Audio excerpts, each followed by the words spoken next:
बिस्मिल्लाहिर्रहमानिर्रहीम अस्सलाम वालेकुम। आप सब लोग कैसे हैं? अल्लाह का शुक्र है मैं भी ठीक ठाक। और हमेशा की तरह आप सब के लिए दिल से दुआ करती हूँ कि अल्लाह पाक आप सबको अपने अपने घरों में अच्छी सेहत तंदुरुस्ती के साथ ज़िंदगी दे, और कोई भी किसी की परेशानी हो तो अल्लाह पाक उसको दूर कर दें। आमीन सुम्मा आमीन। तो जी आज की जो वीडियो है ना, आज मेरे हस्बैंड थे बड़े नाराज़ मुझसे और बड़ा मुझ पर गुस्सा किया। तो सुबह से मैं बड़ी परेशान सी थी, मूड मेरा ऑफ था। अभी मोहत्तर बच्चों को देखे गई तो उनको देख के ना मैं खुश हो गई, और थोड़ा सा मैंने जो है ना अपने आप को थोड़ा सा रिलैक्स किया। तो यहाँ पर जो है मैं दोबारा से वॉइस ओवर कर रही हूँ क्योंकि ट्रैफिक की आवाज़ बहुत आ रही थी और मेरी आवाज़ दब रही थी, क्योंकि मेरा घर जो है रोड पर है और यहाँ से जो है 24 घंटे बस गाड़ियाँ ही जाती हैं।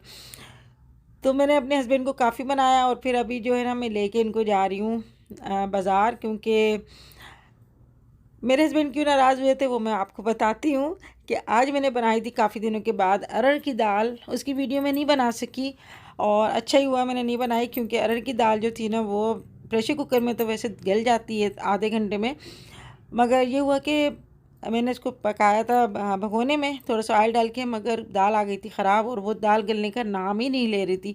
तो मैंने इसको प्रेशर कुकर में जो है ना फिर डाल के फिर मैंने इसको पकाने की कोशिश की, मगर उसके बाद भी जो है ना दाल वो अकड़ गई थी, वो तो गलने का नाम ही नहीं ले रही थी। आखिर में क्या हुआ कि मुझे जो है दाल वो एक साइड में डालनी पड़ी, क्योंकि वो कौवे और चीलों के लिए ही पकी थी, वो गली नहीं और होता ना अकड़ जाती है दाल, ये हुआ मेरे साथ।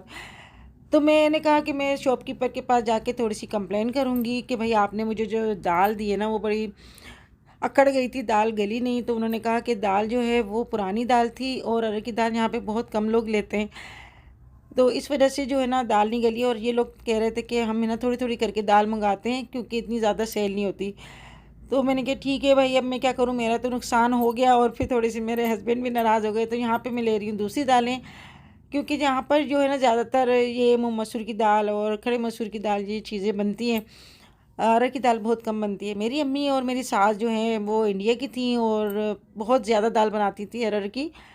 तो आए दिन हमारे जो है ना बस एक आध दिन छोड़ के अरहर की दाल चावल टिक्की वाली दाल और दाल रोटी बस ये बहुत बनता था। तो मेरे हस्बैंड ने मंगाया मुझसे खाना कि भाई खाना भेज दो, उनके कुछ दोस्त आए हुए होंगे। तो मैंने कहा था कि आज मैं बनाऊंगी अरहर की दाल, तो वो बड़ा माइंड बनाया हुआ था उन्होंने कि भाई अरहर की दाल खाएंगे और उसके साथ जो है फीकी लस्सी पियेंगे। मगर सारा प्लान जो है ना वो हो गया धर्म बरम, और उन्होंने एक माइंड बनाया हुआ था, इस वजह से वो कहने लगे कि खाना भेज दो। तो मैंने कहा कि आज जो है ना दाल ख़राब हो गई, शामी कबाब रखे हुए हैं, मिर्चें तली हुई हैं, तो मैं भेज दूँ या फिर मैं कुछ बना देती हूँ चिकन का। तो कहने लगे कि नहीं, मेरे दोस्त आए हुए हैं और मैंने उनको बिठा के रखा था कि मैं अरहर की दाल खिलाऊँगा, घर से आ रही है। तो ये हुआ, तो घर पे आके बस उनका मूड ऑफ था। तो अब उनको मैंने फिर समझाया कि दाल ऐसी आ गई थी, मैं क्या करूँ। तो यहाँ पर जो है ना फिर खैर उनका मूड सही हो गया था। तो यहाँ पर मेरे पास सब्जियाँ भी ख़त्म हो गई थी। मेरा घर जो है वो बाज़ार से थोड़ा दूर है, मुझे रिक्शे में आना पड़ता है ये चीज़ें लेने के लिए। तो वो कह रहे थे कि लड़कों से ना मंगा लिया करो, फैक्ट्री के लड़कों से जो है वो सामान मंगा लिया करो, मगर फैक्ट्री के लड़के जो है ना वो जो सामान लेके आते हैं उनको लेना नहीं आता। हत्ता कि मेरे बच्चों को भी सामान लेना नहीं आता, तो वो फिर मंगाती कुछ हूँ और लेके कुछ आ जाते हैं। तो यहाँ पर मैं अपने हिसाब से एक एक चीज़ अपने हाथ से निकाल कर मैं देती हूँ कि भाई मुझे ये चाहिए। चिकन का गोश्त भी लेना था मुझे, मटन का भी लेना था और कुछ दालें वगैरह भी लेनी थी। तो यही सामान मैं ना लेने आई। तो अपने हस्बैंड को भी समझा रही थी कि गुस्सा नहीं किया करो, गुस्सा करने से जो है ना ब्लड प्रेशर हाई हो जाता है। और अब तो बहुत ही मतलब कम कर दिया इन्होंने गुस्सा, मगर काफ़ी दिनों के बाद इन्होंने गुस्सा किया। मुझे बिल्कुल बर्दाश्त नहीं होता कि कोई मुझसे चिल्ला कर बात करे या फिर मुझे मुंह बना के बात करे, तो मेरे लगती है दिल पे। और मैं जो है ना बस सोचती रहती हूँ, मुझे कुछ भी अच्छा नहीं लगता, ना खाना खाना अच्छा लगता है, ना पकाना और ना ही बात करना। तो आज सारा दिन मैंने कुछ भी नहीं खाया, बस मैं यही टेंशन में थी कि मेरे हस्बैंड मुझसे नाराज़ हुए हैं। तो बस अल्लाह पाक उनको जो है ना राज़ी हो जाए वो। तो उनको बड़ा मैंने समझाया और उनको मनाया। तो यहाँ पर मैं लेके आई कि थोड़ा सा चलो चेंजिंग आ जाती है, मूड थोड़ा सही हो जाएगा बाहर जाकर। तो मुझे तो कुछ भी अच्छा नहीं लगता जब मेरे हस्बैंड नाराज़ होते हैं मुझसे। तो यहाँ पर जो है ना मैं मटन का गोश्त लेने आई हूँ, और बच्चों के साथ अगर मैं आती हूँ ना तो बच्चे बड़ा नाराज़ होते हैं कि अम्मी एक जगह से चीज़ क्यों नहीं लेती, अब उधर जाके मटन ले रही हो, उधर जाके चिकन ले रही हो, उधर जाके सब्ज़ी ले रही हो, और वहाँ से तुमने फिर दाल चावल वगैरह भी लिया है। तो मेरे हस्बैंड जो है वो गाड़ी में ही बैठे थे। मैंने कहा तुम बैठे रहो, मैं जा जा के खुद ही ले लेती हूँ। और मैंने उन पे थोड़ा ज़ोर भी नहीं दिया कि मूड थोड़ा उनका सही हो जाए। तो यहाँ पे मैं बार बार है ना उनसे पैसे लेने आ रही थी, भाई पैसे दे दो, ये लेना है, ये लेना है। तो मैंने ऐसी औरतें भी देखी हैं जो अपने शौहरों की बुराइयां करके और उनको गालियां पड़वा के बड़ी खुश होती हैं। तो ऐसी औरतों के लिए जो है ना, मैं क्या कहूँगी कि अल्लाह की लानत है ऐसी औरतों पे जो अपने शौहर की बुराइयां करके और उनकी बुराइयां करके और उनको गालियां पड़वा के खुश होती हैं। ऐसी औरतें भी देखी हैं जो बड़ी बदतमीज़ी से बात करती हैं और बड़ा उनको सुकून मिलता है। तो अल्लाह ताला ने तो खुद इरशाद फरमाया है कि अगर सजदा जायज़ होता तो मैं तुम्हारे शौहरों के ऊपर सजदा जायज़ करता कि अल्लाह के बाद उनके सजदा करो।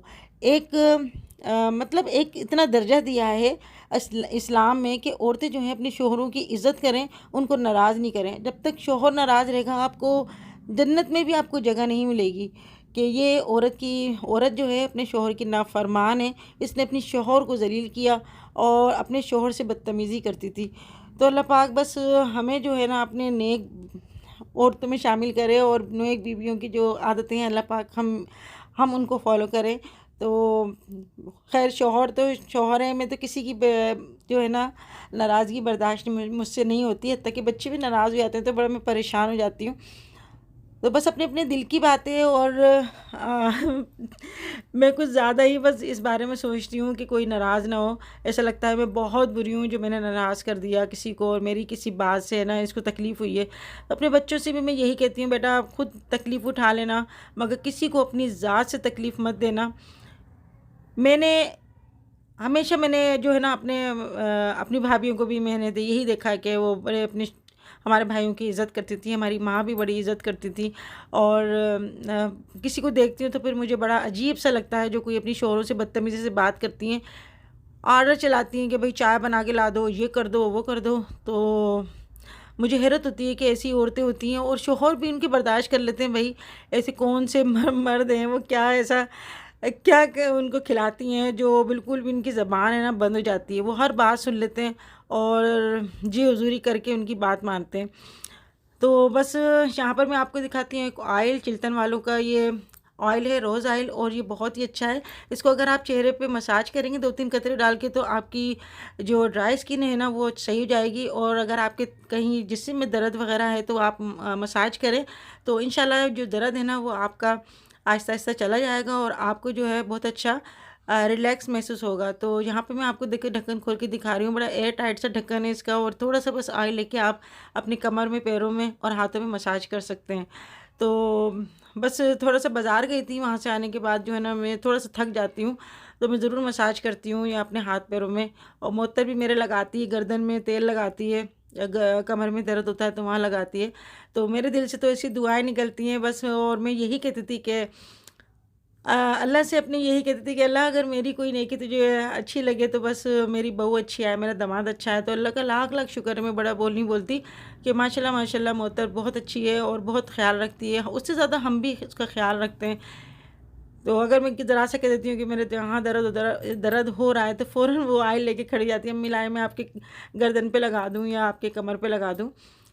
तो इस ऑयल का जो लिंक है वो मैं अपने डिस्क्रिप्शन बॉक्स में दे दूँगी। आप 10 शबाना लिख के आप मंगवाएँगे तो आपको 10% डिस्काउंट मिलेगा।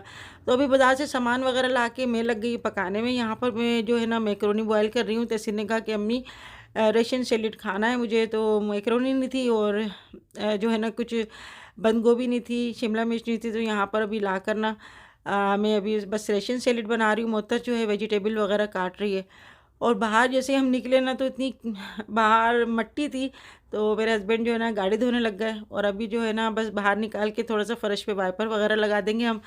तो तहसीन बोला था अम्मी इतना टाइम हो गया और तुम अब बनाओगी, कब बनेगा रेशन सैलेड? मैंने कहा बस बेटा अभी बन जाएगा 5 मिनट में। तो यहाँ पर जो है सारी चीज़ें हमने काट के ना और इसके अंदर जो मैक्रोनी वगैरह डाल देंगे तो रेशन सैलेड हमारा तैयार हो गया। और डाल दी थी मैंने मैकरोनी, रशियन सैलेड तैयार हो गया। और चिकन नहीं था तो अभी मैं चिकन लेकर आई, तो यहाँ पे बस जल्दी से चिकन का पुलाव बना लिया। तो बस चिकन का पुलाव तो ऐसे झटपट बन जाता है और उसके साथ दही और सलाद, तो ये 1 घंटा लगा ये चीज़ें बनाने में। तो बस बाज़ार से सामान लाने की देर होती है। तो अल्लाह का शुक्र है, काम से मैं नहीं घबराती, बस नाराज़गी से घबरा जाती हूँ कि मेरे हस्बैंड मुझसे नाराज़ ना हो। और अल्लाह पाक हमें क्या सब में ही अल्लाह पाक मोहब्बत दे और ऐसे ही रिश्ते बने रहें, प्यार मोहब्बत के, इज़्ज़त के। जब आप किसी से मोहब्बत करते हैं ना, तो उसकी इज़्ज़त उससे ज़्यादा करनी चाहिए। और मोहब्बत का यही तकाज़ा है कि उसका ख़्याल रखें, उसकी एक एक बात का ख़्याल रखें, उसके कहने से पहले समझ जाएँ आप कि वो क्या चाह रहा है, वो क्या कहना चाहता है। ज़रूरी नहीं है कि वो अपने मुँह से कहेगा तभी जो है ना हमें पता चलेगा कि वो क्या कहना चाहता है। तो मेरी तो कोशिश यही होती है कि भई सब जो है हँसी खुशी रहे। अच्छा, मेरे हस्बैंड जो है ऊपर बैठ के खाना खा रहे हैं और उनके लिए मैंने चने की दाल बनाई थी। अभी जो है ना हम लोग आ गए ऊपर और मैंने हसन से कहा कि हसन, दादा जान के पाँव दबाओ। तो ये माशाल्लाह जो है ना लोशन भी लगाता है पाँव में और पाँव दबाता है। तो थोड़ा-थोड़ा सा हम बच्चों से ऐसे करवाते हैं ताकि बच्चों को जो भी है ना आदत पड़े और थोड़ा-सा एहसास हो कि इनके पाँव में दर्द हो रहा है, तो हम जो है पाँव दबाएँ। वैसे बच्चों से दबाना अच्छा नहीं लगता, मगर इस वजह से कि बच्चे भी थोड़ा जो है अटैच रहें बड़ों से।